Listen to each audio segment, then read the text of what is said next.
Unmuted.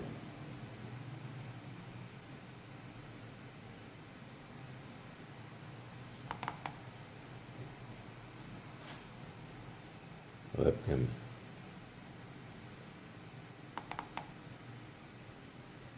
What do you mean?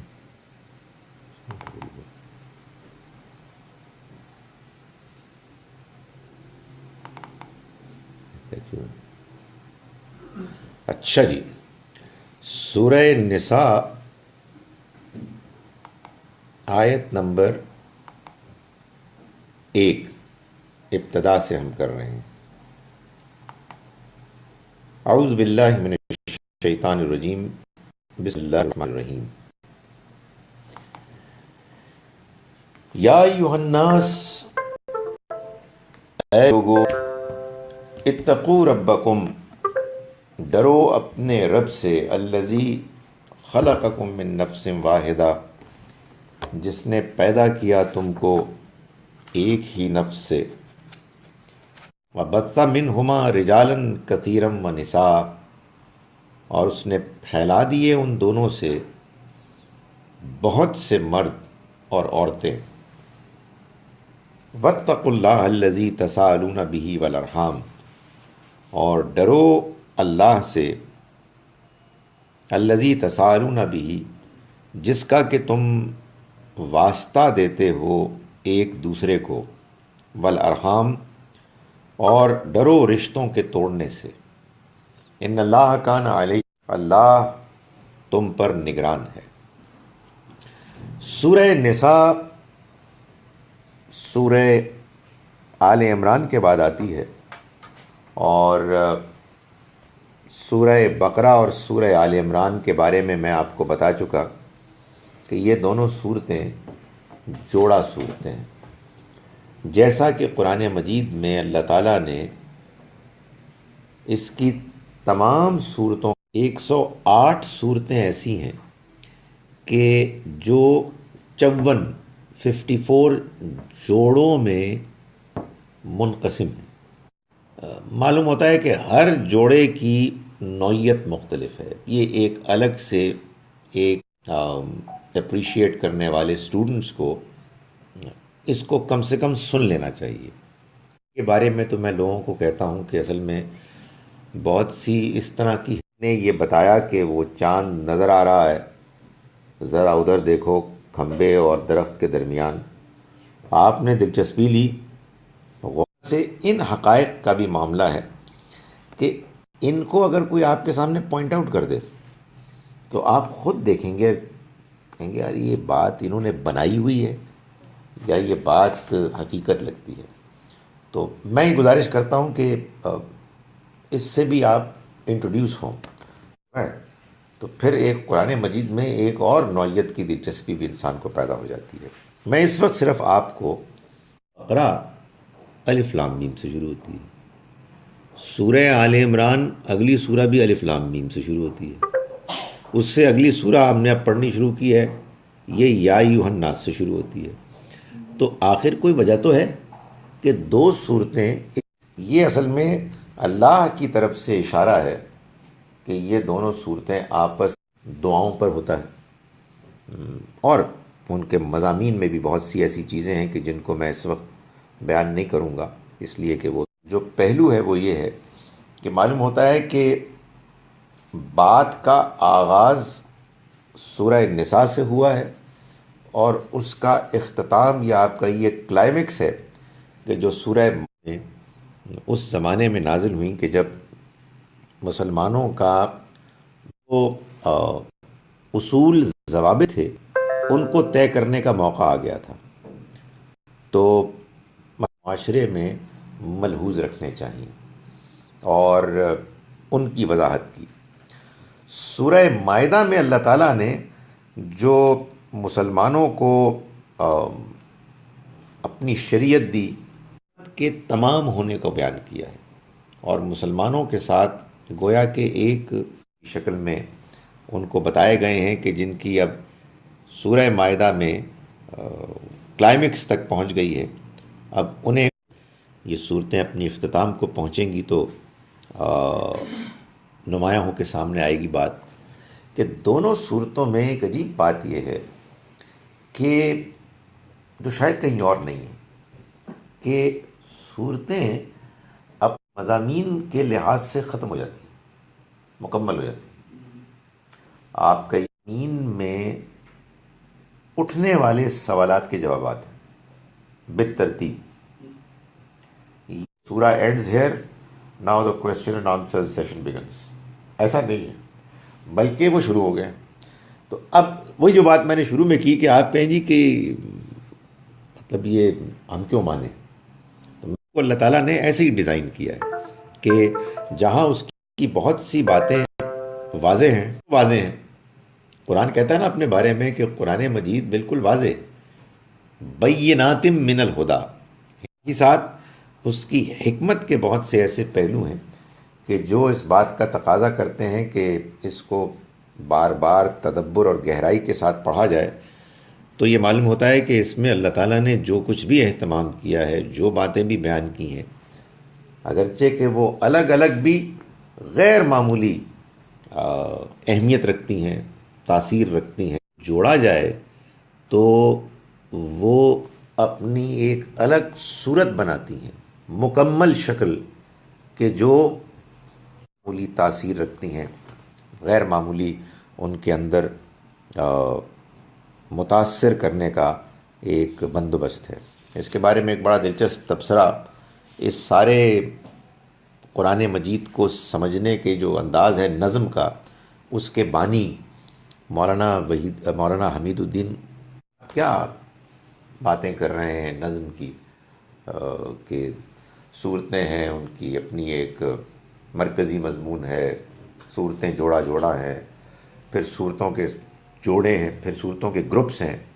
تو ایسے ہی آپ بیان کریں جیسے قرآن ہے، اس کی آیات آپ پڑھیں، ہر آیت ایک غیر معمولی حکمت لیے ہوئے اپنے اندر۔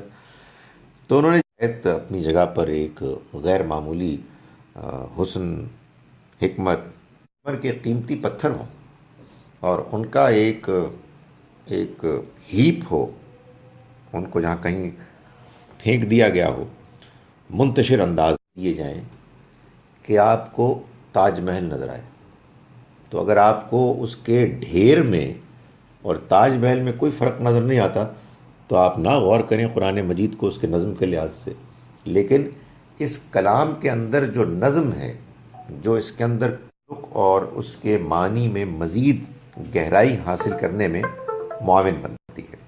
تو میں نے گزارش کی کہ یہ سورہ مبارکہ معلوم ہوتا ہے کہ اس دور میں نازل ہوئی کہ جب مسلمان جس میں اب مسلمانوں کے اس معاشرے کی تطہیر ہو رہی تھی، ان کا تزکیہ ہو رہا تھا، ان کو پاک فرمایا کہ یا ایھا الناس، اے لوگو، اتقوا ربکم الذی خلقکم من نفس واحدہ، ایک جان سے، وخلق منہا زوجہا، اور اللہ نے عورت کو مرد سے بنایا، اس کی ایک پسلی کو لیا اور پھر عورت کو سورہ نحل میں اللہ تعالیٰ نے فرمایا کہ واللہ جعل لکم من انفسکم ازواجا، اللہ نے بنایا اور تم دونوں ایک ہی اوریجن سے ہو، تمہاری حقیقت دائرے کے جو عمل ہوا یہ مختلف مراحل میں ہوا، چنانچہ یہ نہیں ہو سکتا کہ تم اس کی بنائی ہوئی اس دنیا میں دھاندلی کرو اور پھر اس کے بعد بچ جاؤ۔ یہ جو تم اپنے آپ کو اس وقت کچھ آزاد خود مختار پا رہے ہو، یہ ایک وقتی معاملہ ہے۔ جس خدا نے اس دنیا کو بنایا اور اس میں یہ اہتمام کیا، اس کے بندے ہیں یہ مرد اور عورت جو اس نے پھیلائی ہے، اس کی مخلوق نے اگر ان کے ساتھ کوئی زیادتی کی، ان کے اوپر ظلم کیا، تم نے ان کو ایکسپلائٹ کیا، تو بچو گے نہیں، تم ڈرو اپنے اس رب سے، اور یہ جان لو کہ بات کرتے ہو، ایک دوسرے سے مدد مانگتے ہو، یعنی اللہ کا نام لیتے ہو، اس کا حوالہ دیتے ہو، تو پھر تمہیں اللہ کے ساتھ تعلق کا بھرم بھی رکھنا چاہیے۔ یہ کوئی بات ہوئی کہ اللہ کا تذکرہ کرو لیکن جب اللہ کے بندوں کے حقوق آئیں تو پھر تم ان کو نظر رحمی رشتوں کو توڑنے سے. یہ جو خاندان وجود میں آتا ہے اللہ تعالیٰ یہ خدا کی ارینجمنٹ ہے. اس ارینجمنٹ میں انسانوں کو والدین ملتے ہیں، اولاد ملتی ہے، بہن بھائی ملتے ہیں، اور اسی طرح سے اور رشتہ دار ملتے ہیں. یہ ارینجمنٹ اللہ کی ہے، اس کو آپ ختم نہیں کر سکتے. آپ رحمی رشتوں کو توڑ نہیں سکتے. یہ رحمی رشتوں کو توڑنا خدا کے نظام کو توڑنا ہے. خدا کے بندوں کے ساتھ زیادتی کرنا خدا تمہاری بہتری کے لیے کیا ہے، لیکن تم اگر اس میں دھاندلی مچاؤ گے تو پھر تم بچو گے نہیں. قرآن مجید نے تو یہ بتایا ہے کہ انسان اللہ کی کتاب سے ہدایت ہی اس وقت پائے گا جب کہ وہ ہدایت کا مستحق بنے گا. یعنی اس کے اندر وہ خوبیاں پیدا ہوں گی کہ جو خوبیاں اللہ تعالیٰ فرماتا ہے کہ فاسق اس سے دلو بھی کثیرم و یہدی بھی کثیرا، وہ اسی کے ذریعے سے بہت سوں کو گمراہ کرتا ہے، اسی کے ذریعے سے بہت سوں کو ہدایت دیتا ہے. وما یضل به الا الفاسقون عہد اللہ من بعد میثاقہ، وہ لوگ کہ جو اللہ سے کیے ہوئے عہد کو توڑتے ہیں اس کے مضبوط ہو جانے کے بعد. ویقطعون ما امر اللہ به ان یوصل، اور وہ کاٹتے ہیں اس کو کہ جس کے بارے میں کہ اسے جوڑا جائے، یعنی رشتوں کو. تو جو رشتے توڑتا ہے، بھرم نہیں رکھتا ہے، وہ ہدایت نہیں پا سکتا. اسے وہ آپ کی ضرورت ہے، آپ کا ٹیسٹ ہے، لیکن رحمی رشتے دیے رشتوں کو نہیں توڑا جا سکتا. ڈرو اپنے اللہ سے کہ جس کا تم واسطہ حوالہ دیتے ہو ایک دوسرے کو مدد مانگنے کے لیے، اور ڈرو تم رشتوں کو توڑتے ہوئے. ان اللہ کان عالم، وہ ہر وقت موجود ہے، وہ تمہیں دیکھ رہا ہے. یہی ہے اصل میں تقوی کی بنیاد، کہ انسان کے اوپر یہ احساس میں اس کی دنیا میں دھاندلی نہیں مچا سکتا، یہ میرا گھر نہیں ہے، یہ میری دنیا نہیں ہے، ایک مخلوق ہوں، یہ میرے رب کا کنبہ ہے، یہ میرے رب کی سلطنت ہے، اس میں مجھے اس نے مہلت دی ہے، کچھ عرصے تو میں مارا جاؤں گا. تو اللہ تعالیٰ اس کو بیان کر رہے ہیں. اس سورہ اللہ نے یہ بتایا ہے کہ مسلمانوں کی اگر معاشرت بنے گی تو اس کی بنیاد کیا ہوگی. تو یہاں یہ بتا دیا بندھے ہوئے ہیں کہ جن رشتوں میں کہ بندھنے کے نتیجے میں وہ بہرحال ایک دوسرے کے دشمن نہیں ہو سکتے. اللہ نے پیدا کیا ہے تم کو، سب کو، سارے انسانوں، اس میں کوئی مذہب کی تفریق نہیں ہے، کوئی پیدا کیا. اور دوسرا، سب انسانوں کے جد امجد حقیقتیں اللہ تعالیٰ اس لیے بتا رہا ہے کہ تم انسانوں کے ساتھ زیادتی نہیں کر سکتے، تم انسانوں کے ساتھ نفرت نہیں کر سکتے، اور پھر خاص طور پر ان کو تو کسی صورت بھی تم ان کے ساتھ رشتہ نہیں توڑ سکتے. یہاں سے جو خوش قسمت ہیں کہ انہوں نے اپنے نکاح میں ان کو اتنی فرصت، اور خطبہ سن رہے تھے تو انہیں یاد ہوگا کہ خطبے میں یہ آیت بھی آیت ہوتی ہے، اس لیے کہ ظاہر ہے کہ اس میں آپ اگر دیکھیے تو اس خاص موقع سے مناسبت رکھنے والی بڑی باتیں ہیں. یہ بھی اصل میں اسی سلسلے کی ایک کڑی ہے. یہ انسانیت کا سفر ہے جس کا کہ ایک اور اس میں خدا یہ بتا رہا ہے کہ یہ سب کچھ میں کر رہا ہوں، تم اس میں زیادتی نہ کرنا. اور یہ جان لو کہ اللہ ایک مسلمانوں کے معاشرے میں کیا خیالات الیتامى اموالہم، اللہ سے ڈرو اور یتیموں کے مال ان کے حوالے کر دو. ولا تتبدلوا الخبیث بالطیب، بدلو. ولا تأکلوا اموالہم الی اموال، کر کھاؤ. انہ کان حوبا کبیرا، یقیناً یہ ایک بہت بڑا گناہ ہے. یعنی معلوم یہ ہوا کہ سب سے پہلے ان لوگوں کا خیال رکھا جائے گا، سنجیدہ حساس ہونا ہوگا کہ جو معاشرے میں سب سے زیادہ کمزور سمجھے جاتے ہیں، جو بظاہر بچپن ہی میں اس سانحے سے دوچار ہونا پڑا، کا سایہ رخصت ہو گیا. دنیا کے سامنے